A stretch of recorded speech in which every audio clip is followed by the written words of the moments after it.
독일에 본회퍼라는 목사님이 계셨죠. 이분은 히틀러가 집권하던 시대에 모두가 히틀러 찬양하고 그럴 때 히틀러에게 반대했던 사람입니다. 당연히 고통을 받고 고난을 당하죠. 그다음 마지막에는 히틀러 암살운동에 가입했다가 결국 영어의 몸으로 세상을 떠나게 됩니다. 그가 감옥에서 썼던 시, 유명한 시가 있죠. 제목은 나는 누구인가 라는 시입니다. 나는 누구인가? 사람들은 종종 말하기를 내가 감방에서 걸어 나올 때 마치 영주가 자기 성에서 나오듯 침착하고 활기차고 당당하다고 한다. 나는 누구인가? 사람들이 종종 말하기를 내가 간수들에게 말을 건널 때 마치 내가 명령하는 사람인 양 자유롭고 다정하고 분명하다고 한다. 나는 누구인가? 사람들은 또 말하기를 마치 내가 승리에 익숙한 사람인 양 불행한 나날을 견디며 평화롭고 미소를 지으며 자연스럽다고 한다. 나는 정말 다른 사람이 말하는 그런 사람인가? 아니면 내가 알고 있는 그런 사람인가?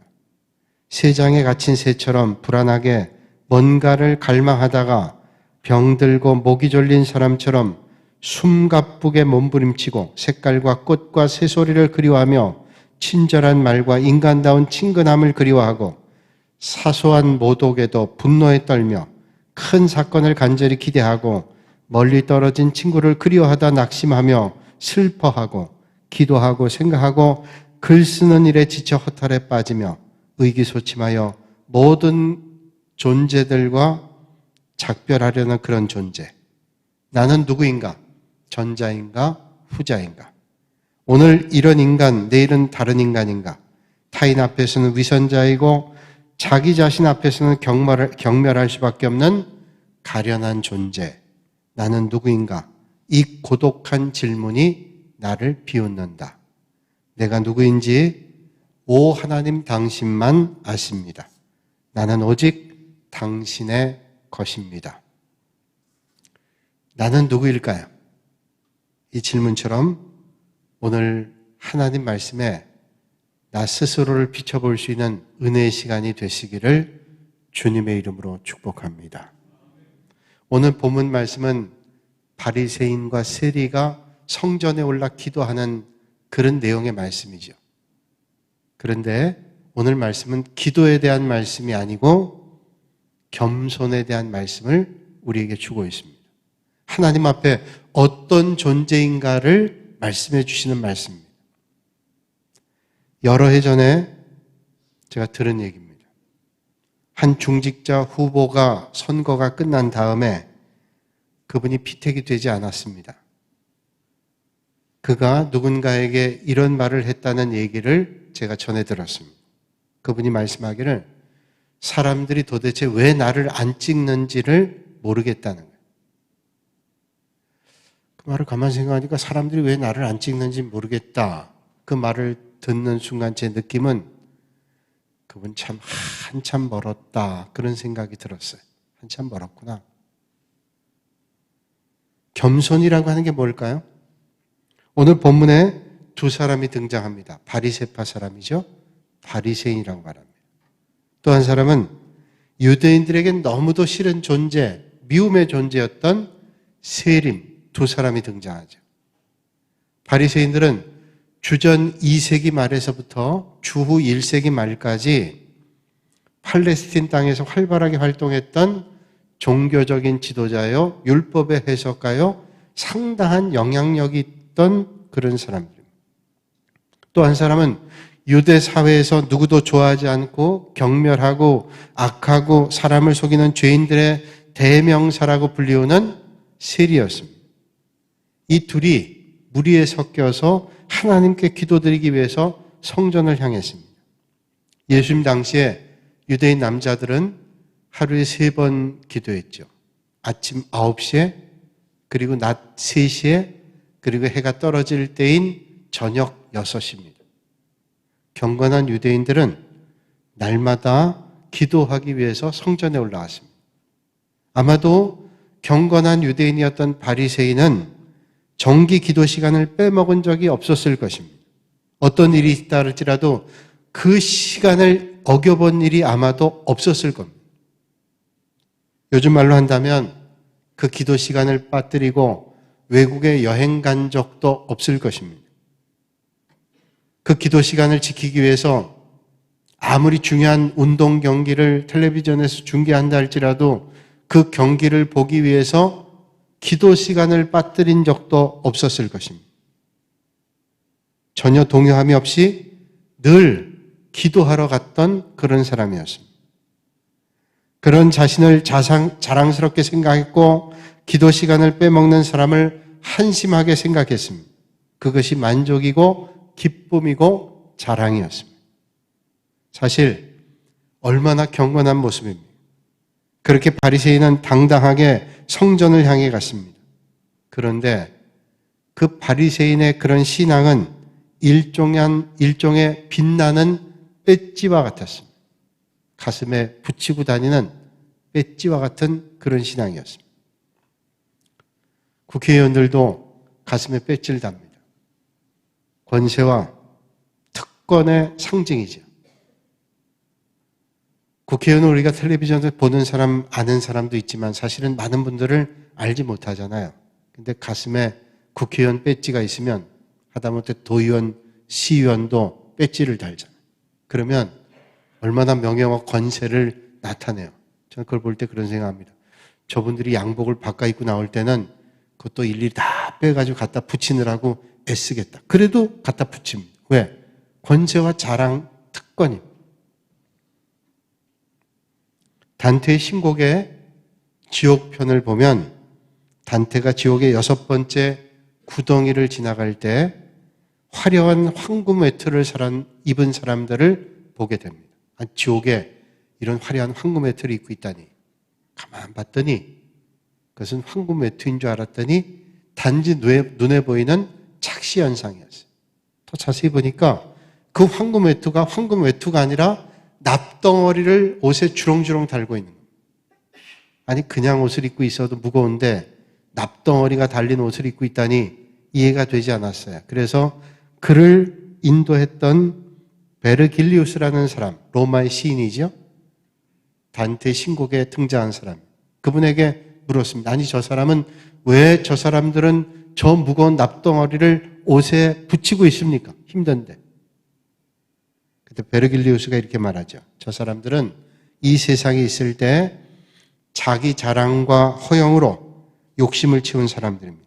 늘 스스로가 선한 척, 경건한 척, 위선을 떨며 자신들을 과대 포장한 사람들입니다. 그들은 위선과 교만의 대가를 치르기 위해서 황금 대신 납덩어리를 된 외투를 입고 거친 숨을 내뿜고 있는 것입니다. 바리새인은 그렇게 위선의 거룩한 목소리의 톤으로 아마도 기도했을 겁니다. 하나님이여, 나는 다른 사람들 곧 토색, 불이 간음하는 자들과 같지 아니하고 이 세리와도 같지 아니함을 감사하나이다. 나는 일에 2번씩 금식하고 또 소득의 11조를 드리나이다. 아마 누군가 듣도록 크게 그렇게 기도했을 겁니다. 바리새인들은 정말로 엄격하게 금식하기도 하고 철저한 11조를 드리며 빠지지 않고 기도 생활했습니다. 그렇게 그들은 스스로가 자랑스러웠습니다. 스스로 너무도 대견했을 것입니다. 그러나 세리는 달랐습니다. 그는 멀찍이 서서 감히 하늘을 우러러 보지도 못했습니다. 그리고 바닥만 내려다보면서 자신의 가슴을 쳤습니다. 세리는 자신이 얼마나 큰 죄인인 것을 알고 있었습니다. 그들은 로마의 허가 아래 유대인들로부터 세금을 걷어서 로마에 바쳤습니다. 그것도 지나치게 걷었습니다. 로마는 세금을 잘 걷게 하기 위해서 세리들에게 자율권 줬습니다. 걷어서 일정량을 로마에 바치고 나머지 더 거두는 것은 그들이 착복하는 것을 그저 눈 감아줬습니다. 못된 세리들은 걷어야 될 세금보다 몇 배가 더 되는 세금을 걷어요. 그래서 자기의 부를 쌓는 겁니다. 사람들이 존경하지 못한 만큼, 경멸하는 것만큼 내가 물질을 얻어야 되겠다. 삭개오 같은 사람도 그런 사람이었죠. 많은 것들을 거뒀습니다. 그래서 사람들 앞에서도 감히 하나님 앞에서도 나설 수 없는 존재임을 알고 있었습니다. 저들은 자기 주머니에 넣는 날강도요, 매국노요, 기생충 같은 사람. 그래서 그는 비통하게 소리 죽여 하나님 앞에 기도했습니다. 세린 멀리 서서 감히 눈을 들어 하늘을 쳐다보지 못하고 다만 가슴을 치며 이르되 하나님이여 불쌍히 여기소서 나는 죄인이로소이다 라고 기도하고 있죠. 그러면 이 두 사람 가운데 누가 주님의 인정을 받게 됐을까요? 당연히 바리새인이 인정을 받아야죠. 절기에 따라 금식하기도 하고 11절 철저하게 드리고 기도 생활을 빠짐없이 했어요. 당연히 바리새인이 예수님께 칭찬받아야 되지 않습니까? 그런데 예수님께서는 바리새인과 모든 사람이 싫어하는 세리를 보면서 바리새인을 칭찬하지 않고 세리를 칭찬하셨습니다. 충격이죠. 아니 그래도 적어도 바리새인이 훨씬 낫지 어떻게 세리가 낫냐 이해할 수 없는 일. 그런데 주님은 세리를 오히려 높이십니다. 남들도 의롭다고 생각하고 자기도 의롭다고 생각했던 바리새인들은 낮아진다고 말씀하시면서 남들도 죄인이라고 생각하고 자신도 죄인이라고 생각했던 세리를 낮아지는 자가 높아진다고 주님은 말씀하셨습니다. 그렇다면 뭐가 문제일까요? 바리새인들의 경건한 신앙생활이 문제일까요? 그들이 하나님 앞에 기도하고 하나님께 찬양하고 그리고 그들이 헌금 드리고 그리고 그들이 금식한 것이 잘못된 걸까요? 아닙니다. 철저한 기도생활, 정기적인 11조와 기도의 삶 문제일까요? 절대로 그렇지 않습니다. 그것들은 뭐 특별할 것도 없지만 성도로서의 기본적인 의무죠. 우리가 교회에서 믿음의 성도들이 기본적으로 해야 될 게 뭡니까? 예배 생활이죠. 성도라고 이름 붙일 수 있는 게 뭡니까? 정기적인 예배를 드리는 거예요. 또 우리가 11조 헌금을 드리거나 주일 헌금 드리는 게 뭐 각별하고 특별한 거 아닙니다. 우리가 하나님의 은혜로 살아가는데 전부가 하나님께서 우리에게 주신 것인데 그 가운데 10분의 1만 내가 하나님 앞에 드립니다. 감사의 표현이고 은혜의 표현이죠. 특별할 게 없습니다. 당연한 것이죠. 당연한 거예요. 기본적 의무입니다. 그런데 도대체 뭐가 문제였을까요? 이 근본적인 문제는 교만이라는 거예요. 주님께서 말씀하시죠. 무릇 자기를 높이는 자는 낮아지고 자기를 낮추는 자는 높아지리라.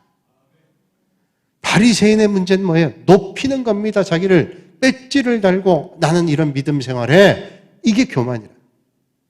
무서운 얘기예요. 어떤 목사님에게 초등학교 1학년 아이가 있었습니다. 근데 이 아이가 부모가 초등학교 보내고 나면 걱정이 되잖아요. 애가 공부 잘할까? 친구들하고 잘 어울릴까? 뭐 오늘은 별일 없을까? 그런 걱정을 많이 합니다. 옛날 생각해 보면 그랬어요. 목사님 초등학교 1학년 아이가 있었는데 이 아이가 학교 갔다 오더니 엉엉 우는 겁니다. 들어오면서부터. 엉엉 울고 있는 거예요. 그래서 그 이유가 도대체 뭔가를 물어봤더니 아이가 반장 선거에 나갔다 떨어졌다는 거예요. 떨어질 수 있죠. 되는 아이보다 떨어진 아이가 더 많지 않겠어요? 그런데 이 아이가 또 얘기하기를 부반장 선거를 또 했는데 또 떨어졌다. 그렇게 울고 있으니까 그 아이보다 몇 살 위에 형이 와서 아이를 따뜻거리면서 그런 얘기합니다. 너 진짜 반장 되고 싶어? 응. 그러면 너 진짜 반장하고 싶으면 지금부터라도 친구들 열심히 도와줘. 그러면 나중에 반장 될 수 있어. 그 말을 들었어요. 그리고 2년 지나서 이 아이가 초등학교 3학년 됐습니다. 다시 반장 선거를 하는데 이 아이가 반장에 출마했어요. 그런데 그때는 반장 후보가 16명이 나왔습니다. 16대 1이에요. 큰일 났습니다. 그런데 2년 전과 달리 이 아이가 반장에 선출됐습니다. 16대 1 경제를 뚫고. 그래서 물었어요. 어떻게 반장 됐냐? 그랬더니 아이가 얘기하기를 내가 연설을 잘했어요. 그래? 어떤 연설을 했냐? 이렇게 연설했어요. 여러분, 저를 뽑아주십시오. 저를 뽑아주시면 제가 여러분들의 걸레가 되겠습니다. 그래서 다 마음을 가지고 있던 애들이, 다른 마음을 가지고 있던 아이들이 제가 걸레가 되겠대. 여러분, 걸레가 되겠다는 어감이 좀 그렇지만 걸레 뭐예요? 더러운 부분 닦아주는 걸레. 자긴 더러운 걸 다 빨아들이면서 그런 수고를 하면서 기꺼이 섬기겠다는 걸레가 되겠다. 아이들이 감동을 받고 이 아이를 반장을 뽑았어요. 목사님은 아들의 얘기를 듣고 그 아이가 반장 일을 잘하도록 이렇게 기도해 주셨답니다. 주님, 이 아이가 2학기 동안 친구들의 참된 걸레가 되게 해주세요. 그리고 이 아이가 커서도 평생 이 사회를 위한 걸레, 주님 몸된 교회를 위한 걸레, 하나님의 나라를 위한 걸레가 되게 해주십시오. 여러분, 걸레 되고 싶은 사람이 어디 있겠어요? 더러운 거 닦아주고 더러운 거 빨아내고 누가 되고 싶겠어요? 그런데 2000년 전에 주님께서 오셔서 걸레가 뭐예요? 우리를 위해서 십자가에 달려 죽으셨어요. 죽으실 이유가 없는 분이 하나님이신 그분께서 이 땅에 오셔서 우리를 위해서 대신 죽어주셨어요. 마태복음 11장 29절에 말씀하죠. 나는 마음이 온유하고 겸손하니 나의 멍에를 베고 내게 배우라. 그리하면 너희 마음에 쉼을 얻으리라. 주님을 배우면 우리에게 진정한 평강과 은혜가 온다는 말씀이지. 그럼에도 겸손이라는 게 쉽지가 않습니다. 뿐만 아니라 정말 교만이 그 안에 가득 차 있으면서도 겸손을 가장할 수 있어요.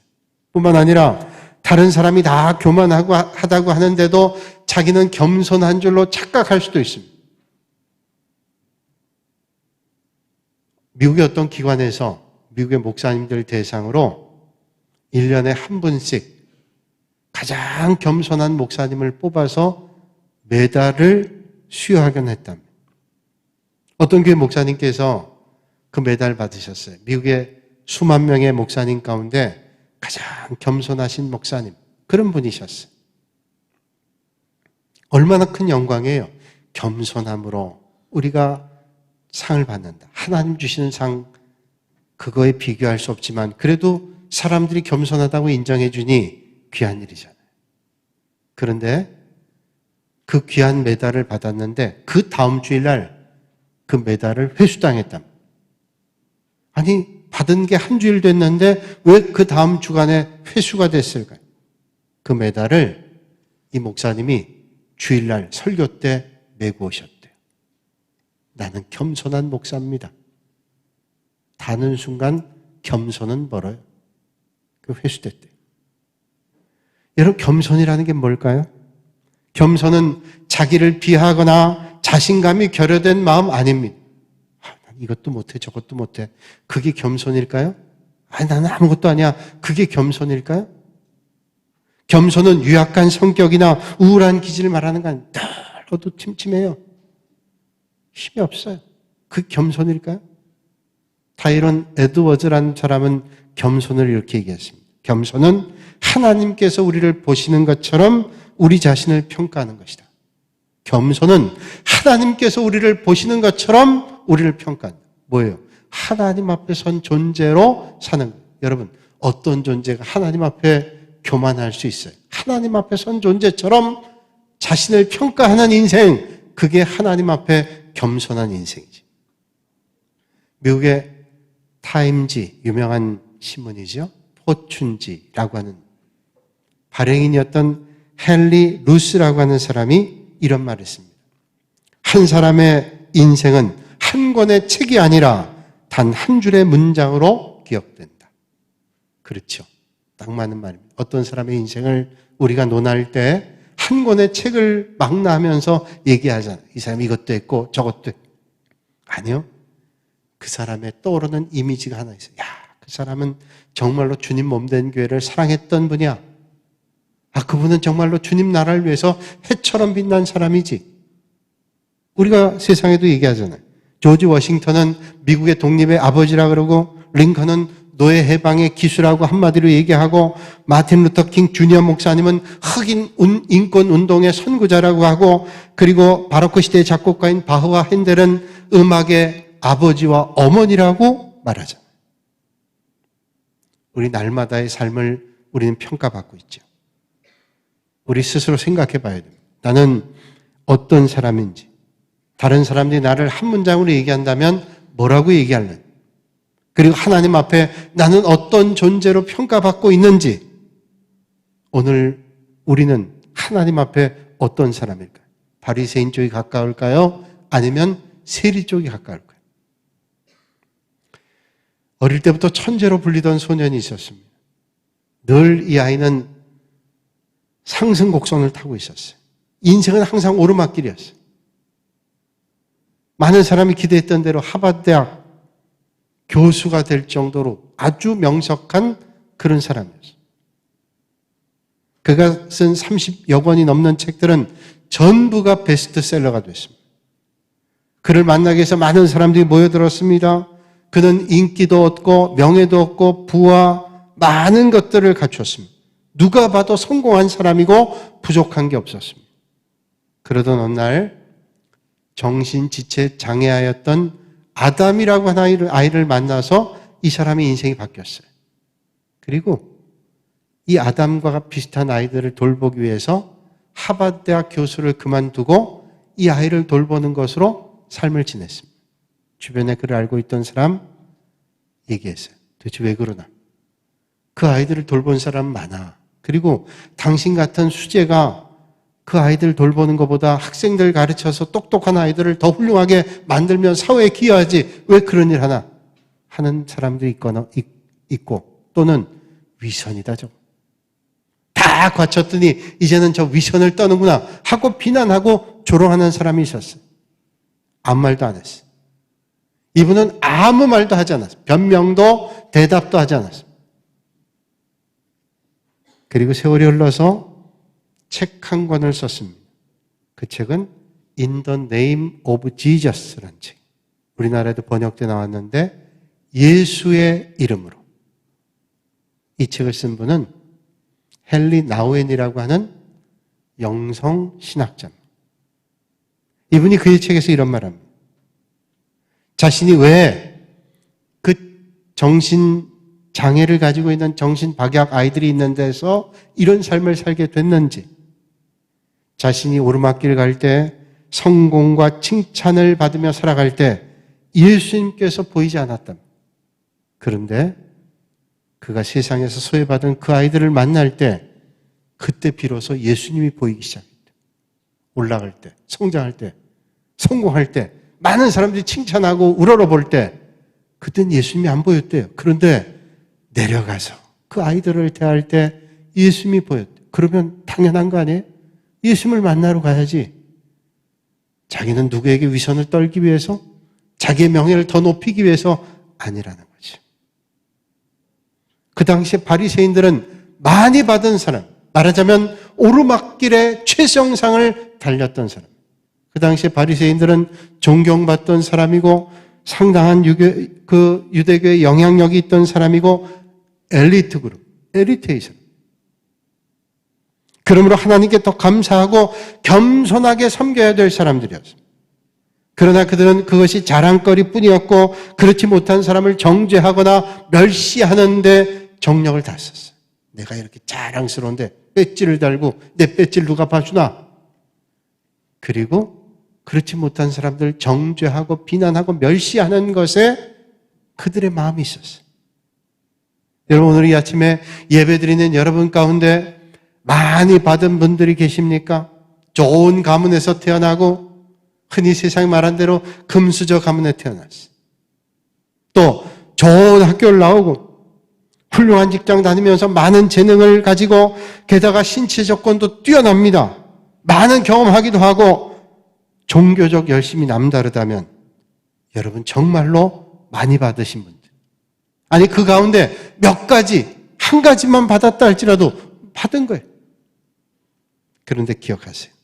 그러시다면 겸손하셔야 됩니다. 왜 그럴까요? 그만큼 겸손이 쉽지 않아요. 더 중요한 것은 그렇게 겸손하지 않으면, 더 나아가 교만하면 절대로 하나님께서 쓰시지도 않고 기뻐하시지도 않아요. 그러므로 여러분, 날마다 하나님 기억하며 감사하며 겸손함에 살아가실 수 있길 바랍니다. 여러분, 교만이 지나치면요, 하나님도 보이지 않아요. 심지어는 하나님도 대적한다는 거 아세요? 하나님은 후회해야 될 천사 가운데 능력 있던 천사가 마귀가 됐어요. 하나님도 대적해요. 그럼 우리는 어떻게 살아야 될까요? 종종 우리는 세리보다 바리새인들을 더 닮아갈 때가 많습니다. 그리고 정죄하고 비난하는 일에 혈안이 되어 있습니다. 그런데 여러분, 누가 감히 하나님 앞에 자랑할 수 있을까요? 하나님의 은혜 없이는 아무것도 아닌 것을 잊지 말아야 돼요. 모세는 120년 살았습니다. 모세 출발하시죠? 히브리 사람 다 죽이라 그럴 때 그는 하나님의 은혜로 갈대 상자에 넣어져 바로의 공주가 됐습니다. 바로의 공주의 양자가 됐어요. 죽음의 자리에서 지체 높은 자리가 된 거예요. 40년 동안을 애굽의 궁정에서 최고의 학문과 최고의 배움을 가졌어요. 학문도 배우고 무예도 익혔습니다. 그는 특별한 사람이라고 뭐든지 할 수 있다고 생각했어요. 그래서 그는 애굽 사람을 죽이죠. 아무도 모를 줄 알았는데 드러납니다. 도망갑니다. 미디안 광야에서 40년 광야 생활하면서 그는 낮아질 대로 낮아지죠. 나는 아무것도 아니구나. 애굽의 공주의 양자로 있을 때는 나는 뭐든지 할 수 있는 대단한 인물이라고 생각했는데 그가 미디안 광야에서 낮아질 대로 낮아져 아무것도 할 수 없는 존재라는 것을 자각할 때 하나님의 은혜가 왔죠. 그때 그는 깨닫습니다. 나처럼 아무것도 아닌 존재도 하나님께서 나를 쓰시면 쓰임받을 수 있구나. 하나님께서 나를 들어 쓰시면 쓸 수 있구나 라고 하는 사실 깨달았어요. 테레사 수녀가 예전에 쓴 책 가운데 제목 자체가 감동인 책이 있어요. 하나님이 쓰신 몽당연필. 몽당연필 쓸모없어요.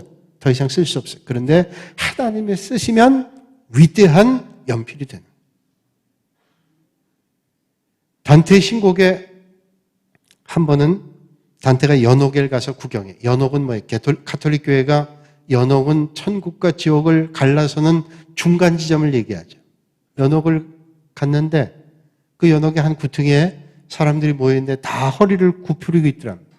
저 사람들은 왜 허리를 굽히고 있나 자세히 봤더니 등에 큰 돌짐들이 매달려 있는 거예요. 아니 저 사람들 저 벌을 받고 있나 궁금해서 그를 인도한 사람에게 물었습니다. 왜 저 사람들은 이 연옥에서 지옥도 아닌데 저렇게 허리에다가 무거운 짐을, 지옥이라면 이해가 돼요. 그런데 왜 연옥에서 저런 무거운 돌짐을 지고 허리를 굽히고 있냐고 물었어요. 그랬더니 대답하는 거예요. 저들은 세상에서 얼마나 교만했는지 한 번도 허리를 굽혀본 적이 없답니다.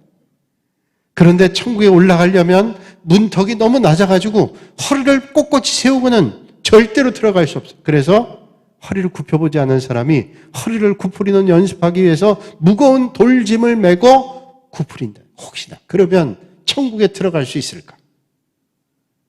하나님께서는 오늘도 겸손한 자에게 은혜를 베풀어 주십니다. 하나님께서 우리를 사용하시려면 우리는 더 낮아지고 더 겸손하고 하나님 앞에 그래야 쓰임받아요. 유대인 탈무드에 이런 말이 있죠. 누구나 자신에게 적당하다고 생각되는 자리보다 조금 더 낮은 자리를 잡아라. 남으로부터 내려가라는 말을 듣는 것보다 올라가라는 말을 듣는 편이 더 낫지 않겠는가. 하나님은 자기 스스로 높은 자리에 앉은 자를 낮은 곳으로 떨어뜨리고 스스로 겸손한 자를 반드시 높은 곳으로 끌어올리신다. 좁은 문을 썼던 앙드레지드는 이런 말을 했지요. 겸손은 천국의 문을 열고 교만은 지옥의 문을 연다.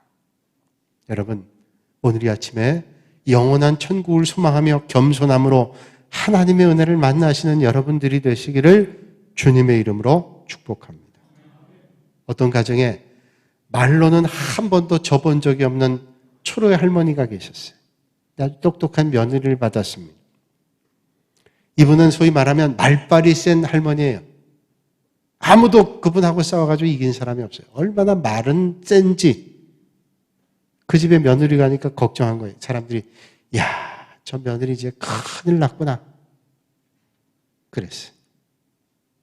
그런데 그 말빨 센 시어머니가 조용하더랍니다. 벌써 시어머니가 며느리를 몇 번 죽였다 살렸다 해야 되는데 너무 조용한 거예요. 이상했습니다. 이 시어머니는 며느리를 받을 때 많은 시어머니 입장도 듣고 그랬을 거 아니에요. 그래서 이제 똑똑한 며느리, 그 며느리 받으니 내가 처음부터 길을 잡아야 되겠다. 그렇게 생각했대요. 벼르고 별렀습니다. 나중에 이거 똑똑한 며느리 잘 다스리지 못했다간 나중에 이거 내 머리 위에 올라올 거야. 그래서 아주 벼르고 별렀다 그래요. 그래서 처음부터 십자리 시켰습니다. 생태집 잡고 때로는 모욕도 주고, 근데 며느리가 전혀 잡히질 않습니다. 왜냐하면 며느리를 잡으려고 그러면 이미 며느리는 시어머니 발밑에 가 있는 거예요. 잡기 전에 발밑에 가 있는 거예요. 한 번은 시어머니가 느닷없이 며느리에게 모욕을 줍니다. 너는 친정에서 도대체 배운 게 뭐가 있냐? 도대체 뭘 배웠어? 트집을 잡는. 며느리는 그때 공손하게 대답했대요. 전 친정에서 배운다고 해서 배워왔지만 시집 와서 어머님께 배우는 게 훨씬 많습니다. 그러니까 제가 모르는 게 많으니 자꾸만 나무라 주시고 가르쳐 주시면 제가 잘 배우겠습니다.